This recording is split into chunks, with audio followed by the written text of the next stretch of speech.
What's up, everybody? Professional wrestler Chris Wilde back with another video. And today I want to talk about some of the free agent rumors that are going around. Of course, around this time, you're going to hear a bunch of them. Trade scenarios, free agents coming in and out.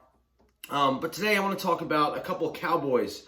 A couple of the Cowboys free agents that they're talking about possibly landing here in Philadelphia. Now, before I even get started, I want to say that I'm almost 100% against any ex-Cowboys coming in here. We call them double agents because it seems like whenever we get a Cowboy, they end up just being rather a bust, really annoying, or both. You look at last year with Orlando Scandrick. I thought he was a bum anyway, but he just absolutely sucks and then goes out and talks a lot of crap about the Eagles. And then, you go to DeMarco Murray's, the Chris Bonials. I mean, we go on and on about this stuff. However, these two guys that I'm going to talk about now are good players. And let's start off with Byron Jones. Now, we're going to need some cornerback help here in Philly. The secondary, to me, has just been abysmal, even in the Super Bowl year. I mean, that game, they gave up 500 yards to Tom Brady. If the Eagles don't win that game, I mean, that's pretty much what we're talking about throughout that whole offseason and even today. And then just, I mean, whether it be injuries, whether it be just absolutely sucking. I mean, we just haven't had a good secondary. Ron Darby just hasn't really been good for us. He used to be a solid guy, has been plagued with injuries, and I'm just going to say that's the excuse for him not being good. Jalen Mills, I like Jalen Mills a lot. I like his swagger. I like his attitude. But let's be honest, man, he gets burnt a lot on double moves, and I don't think he's as good as he thinks he is. However, if we re-sign Jalen, I'm not going to be upset. Again, like I said, I like his swagger, and I think that there is room to improve there with him. And then there's Sidney Jones. We all know about Sidney Jones. He's up, he's down. He looked better towards the end of last season when asked to come and fill in. Who knows where they go from there. But Byron Jones, to me, is a solid corner. I don't want the Eagles to overpay for a guy like him. He was drafted in 2015. I think he was a 27th pick by the Dallas Cowboys. And since 2015, again, where he has been solid overall, he's only had 2 interceptions. For me, I think the Eagles need a ball hawk. They need somebody that's going to create takeaways. We haven't had that. They need somebody who teams are going to be scared to go up against. And I just don't think Byron Jones is that guy.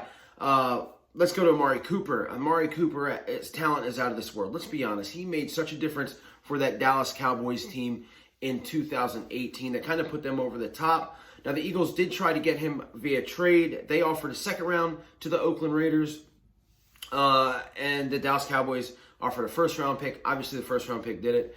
However, where I don't like Amari Cooper, other than the fact that he was a Cowboy, is he just seems to check himself out a lot. I was at the big game, the Eagles and the Cowboys this year, where the Eagles defeated the Dallas Cowboys, and it was a game where the winner basically makes the playoffs. Amari Cooper checked himself out of a lot of that game, especially the big-time plays at the end of the game, kind of sulked on the bench. Again, I was there, so I was watching and wondering why he wasn't in the game. He does drop quite a few balls. However, I mean, again, this is a guy who has, if paired with the right coaching staff and the right quarterback, has a lot of potential. In 2017, or in 2018, I'm sorry, between the Raiders and the Cowboys, he had 7 touchdowns, over 1,000 yards, averaged about 67 yards per game. And last season, he averaged about 74 yards a game, had 8 touchdowns and 1,100 yards. Again, he was kind of injured last season. I think he had a foot issue. However, again, this is a guy that has the potential to be, honestly, the best receiver in the league. I think his attitude holds him back, and we all know as fans, we don't really put up with that kind of stuff here in Philadelphia. So I guess my take and my reading on these two guys coming in would be lukewarm, and I say that because I think you're going to be paying a lot more for less production. I really do. Again, Amari, he plays when he wants to. I want a guy that feeds off being in those big-time situations.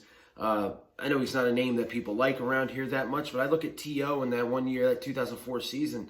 He lived for the big moments. Got back in record-setting time to play in the Super Bowl, and if the Eagles won, he probably would have been the MVP. I like that kind of mentality, the put-me-in mentality, the Zach Ertz type mentality that he's going to go out there with broken ribs and a lacerated kidney and still make plays because he wants to be in there and win for his team. And I don't know if Amari Cooper has that. I really don't. So lukewarm on these two guys. Again, I wouldn't be upset if they didn't get them or if they did. So let me know in the comment section what you guys think. Again, I want to make this video kind of short here. Do we want some double agents? Do we want some ex-Cowboys coming back in? Again, talented guys in Byron Jones and Amari Cooper. But I'm lukewarm on both of them, especially if getting Cooper means that we're not going to get one of these young studs in the draft. So that's it for right now as far as Amari Cooper and Byron Jones go. We'll see what happens. They're two big needs, wide receiver and cornerback. The Eagles definitely have to fill this year, and Howie Roseman knows it. So we'll see what happens. Again, like, share, and subscribe. I'll be back a little later with some other things, other Eagles news, including I did a stadium tour Saturday, and I want to give my thoughts on that. So thanks a lot, guys. Go Birds.